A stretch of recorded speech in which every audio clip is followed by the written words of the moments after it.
நிறைய பிரச்சனைகள் வர இருக்கக்கூடிய 7ஆம் கட்ட தேர்தல் ஜூன் 4ஆம் தேதி வர இருக்கக்கூடிய முடிவு. பிஜேபி நிறைய பண்ணிட்டுருக்கு. இதை எல்லாருமே பேசிட்டு இருக்காங்க. ஆனா, இப்ப தேர்தல் வரைக்கும் அமைதியாக இருந்த ஆளுநர், அமைதியா இருன்னு சொன்னாங்களா என்னன்னு தெரியல. திருவள்ளுவர், திருக்குறள் அப்படின்ற பிரச்சனைய திரும்ப ஆரம்பிச்சிருக்காரு. அதை பற்றியும் 56 இன்ச்சு அப்படின்ற வார்த்தை அவ்வளவு பெரிய கெட்ட வார்த்தையா, கொச்சையான வார்த்தையா, எதிராக கொதித்த ஒரு பிஜேபி நிர்வாகி எவ்வளவு தூரம் இவர்கள் பெண்களை கொச்சைப்படுத்த தயாராக இருக்கிறார்கள் அப்படின்றத தான் இந்த வீடியோவில் பார்க்க இருக்கோம். வீடியோக்குள்ளே போகிறதுக்கு முன்னாடி டிவார் சேனலை சப்ஸ்கிரைப் பண்ணிக்கோங்க.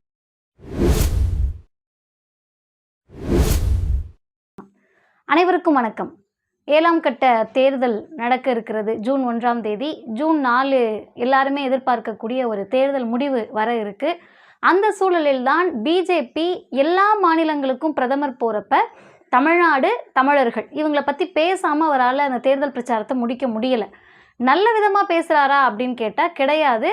தமிழர்களை எவ்வளோ ஒரு விரோதிகளாக, தமிழர்களை எவ்வளோ பெரிய ஒரு மோசமானவர்களாக மற்ற மாநிலங்களில் காட்ட முடியுமோ அப்படி காட்டக்கூடிய வேலையை ஒரு பக்கம் பண்ணிகிட்ருக்காரு. இப்போ இவங்களுக்கு ஏதாவது ஒரு ஸ்டாண்ட் இருக்கணும்.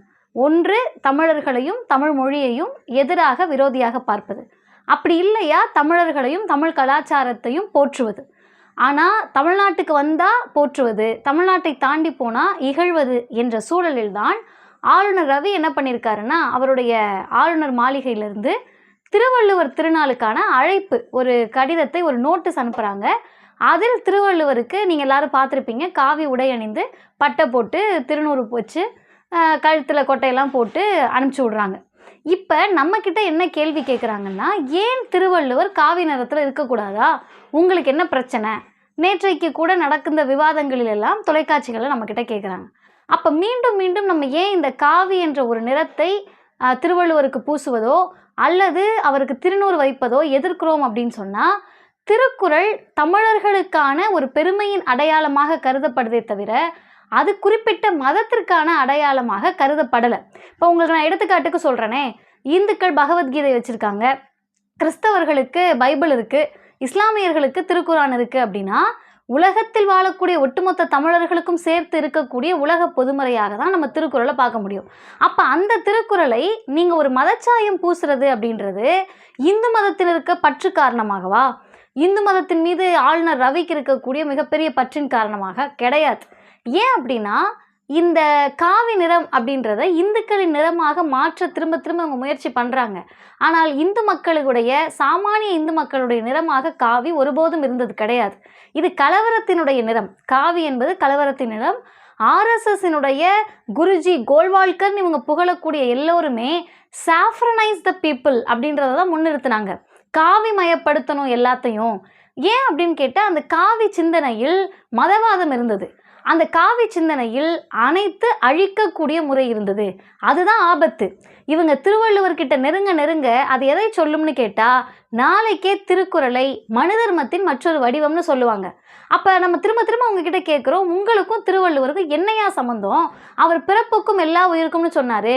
உங்கள் மனு தர்மம் குலத்துக்கு ஒரு நீதின்னு சொல்லிச்சு, 4 வர்ணங்கள்னு சொல்லிச்சு, ஏணி வச்சா கூட எட்ட முடியாத தூரத்தில் திருக்குறள் இருக்குது. அப்போ இந்த திருக்குறளில் உங்களுக்கு விமர்சனமே இல்லையா அப்படின்னு பெரியாரிஸ்டுகளை பார்த்து அடுத்த கேள்வி கேட்குறாங்க. ஏன் பெரியார் திருக்குறளை எதிர்க்கவே இல்லையா? திருக்குறளில் இருந்த பெண்ணடிமை கருத்துக்களை எல்லாம் பெரியார் எதிர்க்கலையான்னு கேட்குறாங்க. ஆமாம், பெரியார் எதிர்த்தார். ஆனால் அதுக்கு முன்னாடி நமக்கு ஒரு வரலாறு தெரியணும். முதலில் தமிழ்நாட்டில் திருக்குறள் மாநாடு நடத்தியவர் தந்தை பெரியார். திருக்குறள் எல்லாருக்கும் போய் சேரணும், திருக்குறளில் இருக்கக்கூடிய சமத்துவ சகோதர சிந்தனை, பிறப்புக்கும் எல்லா உயிர்க்கும் என்ற சமத்துவ சிந்தனை தமிழ்நாட்டு மக்கள்கிட்ட போய் சேரணும், தமிழர்கள்ட்ட போய் சேரணுன்ற நோக்கத்தோடு மிக குறைந்த மலிவு விலையில் திருக்குறளை அச்சிட்டு வெளியிட்டவர் தந்தை பெரியார். அப்போ திருக்குறளை பெரியார் தூக்கி சுமந்ததனுடைய காரணம் என்னன்னு கேட்டால் 2 தான். ஒன்று, தமிழர்களுக்கென்று ஒரு குறள் இருக்கிறது, ஒரு புத்தகம் இருக்கிறது, ஒரு மதம் இருக்கிறது என்றால் அது குறளாக இருந்து விட்டு போட்டோம். அதே நேரத்தில் திருக்குறளில் இருந்த சில பெண்ணடிமைத்தன கூறுகளை பெரியார் கண்டித்தார். நம்ம இல்லைனே சொல்லலை. ஏன்னு கேட்டால், பெரியார் என்ற ஒரு தலைவர் எல்லாத்தையுமே பகுத்து ஆராயக்கூடியவர். எதில் பிரச்சனை இருந்தாலுமே அதை விமர்சன பார்வையோடு அணுகக்கூடியவர். பெரியாரே சொல்கிறார், நான் எதை கண்டிக்காமல் விட்டேன், எல்லாத்தையும் கண்டித்தேன். எதற்காக? பணத்துக்காகவோ பதவிக்காகவோ கிடையாது. இன்னும் சொல்லணும்னா தமிழை திட்டினாங்கன்னு சொல்கிறார்ல, தமிழ் மொழி அறிவியல் மொழியாகணும்னார் பெரியார். நீங்கள் இன்னமும் அந்த காலத்தில் இருக்கக்கூடிய கதையை சொல்லிட்டு புராணத்தை சொல்லிட்டு அதுக்காகவே ஒரு மொழியை பயன்படுத்தாமல் காட்டுமிராண்டி காலத்தில் இருந்த அதே வடிவத்தை வைத்துக்கொள்ளாமல் அறிவியல் மொழியாக்குங்க. அறிவியல் மொழியானால்தான் ஆங்கிலத்தை போல தமிழ் உலகம் முழுவதும் போக முடியும். இது அக்கறையின் பார்ப்பட்டு வர்றது கிடையாதா? ஒரு மொழி உலக மொழியாக மாற வேண்டும் என்ற அக்கறையின் மீது பெரியார் சொன்ன சொல்லில்லையா? அதே அக்கறையோடு தான் திருக்குறளுக்கு திருவள்ளுவருக்கு மாநாடு எடுத்தார் தந்தை பெரியார். அப்போ இன்னைக்கு ஏங்க ஆளுநர் ரவி இதை பேசணும்? எத்தனை பிரச்சனை போயிட்டு இருக்கு. தேர்தல் ஆணையம் ஒரு பக்கம் அவ்வளவு சிக்கல் பண்ணிக்கிட்டு இருக்காங்க. நான் யாருக்கு ஓட்டு போட்டேன் அப்படின்றது தெரிஞ்சுக்கிறது என்னோட உரிமை இல்லையா? ஒரு ஜனநாயக நாட்டில் எந்த கட்சிக்கும் நான் வாக்கு போட்டுட்டு போகிறேன், ஓட்டு போட்டுட்டு போகிறேன். நான் இவருக்கு தான் போட்டேன் அப்படின்றதுக்கான அத்தாட்சி எனக்கு வேணும்ல. அதை வெளியிடுங்கன்னா வெளியிட முடியாதுன்றாங்க. உச்சநீதிமன்றம் இன்னைக்கு சொல்லியிருக்கு, இல்லை தேர்தல் நடக்கக்கூடிய நேரத்தில் நாங்கள் எந்த தீர்ப்பும் கொடுக்க முடியாது. இன்னொரு பக்கம் ஒருத்தர் நான் தான் பரமாத்மா 2014 என்ன சொன்னாருன்னா கடவுளுக்கு ஆபத்துனாரு. 2019 என்ன சொன்னாருன்னா கடவுளை நான் தான் காப்பாற்ற போறேன்னாரு. இப்போ என்ன சொல்லிட்டாரு? பரமாத்மாவால் அனுப்பப்பட்டவே நான் தான்ட்டாரு. ஜூன் 4க்கு பிறகு நான் தான் கடவுள்னு கூட சொல்லலாம். இதை விவாத பொருளாக நேற்றைக்கு ஒரு தனியார் தொலைக்காட்சி எடுத்த போது நம்ம இந்த கருத்தை சொல்கிறோம். சொல்லிக்கிட்டே இருக்கிற போது நான் கேட்குறேன், இவருக்கு எதுவும் செலக்டிவ் டிசார்டர் இருக்குமா? இந்த பரமாத்மாவுக்கு செலக்டிவ் டிசார்டர்னா சில விஷயங்களுக்கு மட்டும் ரியாக்ட் பண்ணக்கூடிய டிசார்டர் எதுவும் இருக்குமா? மணிப்பூருக்கு போக மாட்டாரு, இங்கே போக மாட்டாருன்னு வழக்கமாக நீங்கள் கேட்க வேண்டிய கேள்வியை, அதாவது பார்க்கக்கூடிய மக்கள், தமிழ்நாட்டு மக்கள், இந்திய பெண்கள் கேட்க வேண்டிய கேள்வியை ஒரு பெண்ணாக இருந்து நான் கேட்குறேன். அப்போ என்ன நான் கேள்வி கேட்குறேன்னா, நீங்கள் சொல்கிறீங்கல்ல சார், அவங்க சொல்கிறாங்க எவ்வளவு இந்தியாவை பாதுகாத்திருக்கிறார் தெரியுமா Modi?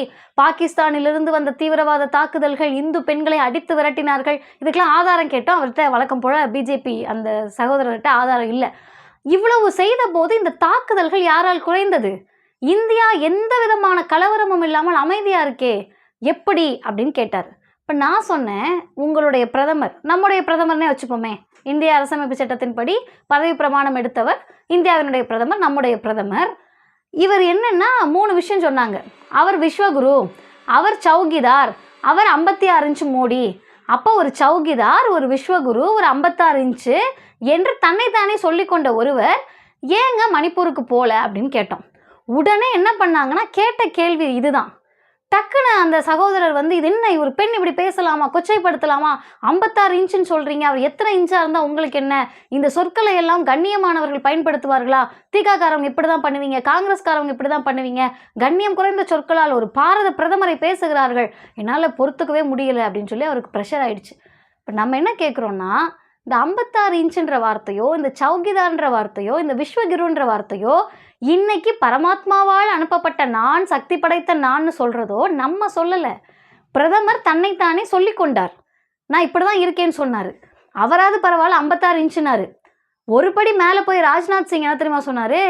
He cannot be 56 inch, he 65 inch. பிரதமர் 56 இன்ச்சாக இருக்க வாய்ப்பில்லை, 65 இன்ச் அவர். ஏன்னு கேட்டால் அவர் மற்ற நாடுகள்லேருந்து நம்மளை பாதுகாத்து நிற்கிறாரு. அமித்ஷா சொன்னார், 56 இன்ச் இருப்பதால் தான் மோடி நம்மை இராணுவ படைகளை கொண்டு நம்மை காத்து நிற்கிறார்னு புல்வாமா தாக்குதல் அப்போ பேசினார். இதெல்லாம் பேசினப்ப பிரியங்கா காந்தி அவர்கள் ஒரு வார்த்தை கேட்டாங்க. 56 இன்ச்சு மார்பளவு இருக்குன்றீங்க, 56 இன்ச்சு மோடின்றீங்க, 56 இன்ச் இருக்கீங்களே, அதில் கொஞ்சமாவது இதயம் இருக்கா இல்லையா? அந்த இதயம் இருந்தால் இங்கே இருக்கக்கூடிய மனிதர்களை பிரித்து பார்ப்பாரா மோடின்ற அர்த்தத்தில் பிரியங்கா காந்தி கேட்டாங்க. அவர் மட்டும் கிடையாது, இன்றைக்கு நம்ம எல்லாருமே அந்த கேள்வியை கேட்க வேண்டியதாக இருக்குது. ஒரு நாட்டில் இத்தனை பிரச்சனைகள் நடந்து கொண்டிருக்கிற போது ஒரு பக்கம் போயிட்டு நீங்கள் ஒடிஷாவில் தமிழர்களை கேவலப்படுத்துறீங்க, நீங்கள் அனுப்பின பீகாரி இங்கே உட்காந்துக்கிட்டு எங்கள் திருவள்ளுவருக்கு, தமிழர்களால் கொண்டாடப்படக்கூடிய, உலகத் தமிழர்களால் கொண்டாடப்படக்கூடிய உலக பொதுமுறையான திருக்குறளுக்கு காவி சாயம் பூசுறாரு, எல்லா வம்மையும் இங்கே இழுத்து வைக்கிறாருன்னு சொன்னால், இதை கேள்வி கேட்கக்கூடிய இடத்தில் நம்மளை ரொம்ப வீக் ஆக்கணும், சைக்கலாஜிக்கலாக அவங்கள டவுன் பண்ணணும். ஒரு விவாதத்திற்கு போகிற போது நீ பொண்ணு தானே, நீ பேசலாமா இப்படி அப்படின்னு கேட்டால் நம்ம சமூகம் எப்படிப்பட்ட சமூகம்? ஐயோ பொம்பளை பிள்ளை என்ன பேசிடுச்சு, நம்ம என்ன பேசுகிறோன்றதெல்லாம் காதில் தேவையில்லை, பொம்பளை பிள்ளை பேசக்கூடாது, இந்த வார்த்தையெல்லாம் நீங்கள் பயன்படுத்தலாமா? பயன்படுத்திய வார்த்தையில் இருக்கக்கூடிய தவறை சொல்லணுமா வேண்டாமா? மோடி தன்னை சௌகிதார்னு சொன்னாரா இல்லையா? மோடி தன்னை விஸ்வகுருன்னு சொன்னாரா இல்லையா? மோடி தன்னை 56 இன்ச்சு மார்பளவு கொண்டவன்னு சொன்னாரா இல்லையா யோகா பயிற்சியின் போது? அப்போ அவங்க என்ன கேட்குறாங்க, அவர் எப்போ சொன்னதை நீங்கள் எங்கே சொல்கிறீங்க? அதுதாங்க நாங்கள் கேட்குறோம். எப்போயோ யாரோ பேசினதெல்லாம் எடுத்து இன்றைக்கு காங்கிரஸை விமர்சிக்கிறீர்கள், திராவிடத்தை விமர்சிக்கிறீர்கள்.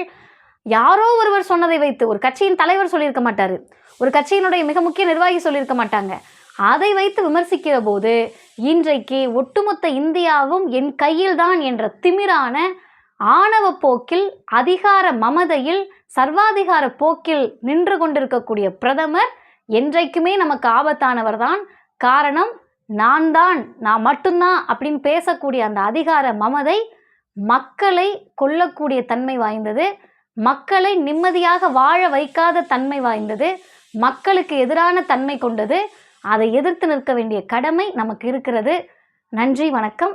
தொடர்ந்து சமூக அரசியல் நிகழ்வுகளை தெரிந்து கொள்ள டிவார் சேனலை சப்ஸ்கிரைப் செய்யுங்கள்.